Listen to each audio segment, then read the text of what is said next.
بسم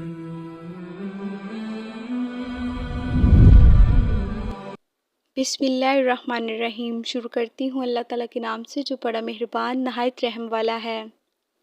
حضرت ابو ہریرہ رضی اللہ عنہ سے روایت ہے، رسول اللہ صلی اللہ علیہ وسلم نے فرمایا، بتاؤ اگر تم میں سے کسی کے دروازے کے سامنے سے نہر گزرتی ہو، وہ اس سے ہر روز 5 دفعہ غسل کرتا ہو، کیا اس کا کچھ بھی میل کچیل باقی رہ جائے گا؟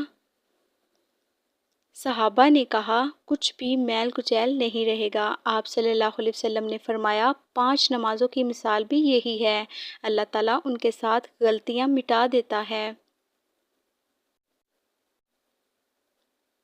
حضرت بریدہ رضی اللہ عنہ سے روایت ہے، رسول اللہ صلی اللہ علیہ وسلم نے فرمایا، ہمارے اور ان کافروں کے درمیان امتیاز نماز سے ہے، جس نے اسے چھوڑ دیا اس نے کفر کیا۔ حضرت جابر رضی اللہ عنہ سے روایت ہے، رسول اللہ صلی اللہ علیہ وسلم نے فرمایا، بندے اور کفر کے درمیان صرف نماز چھوڑنے کا فرق ہے۔ جزاک اللہ۔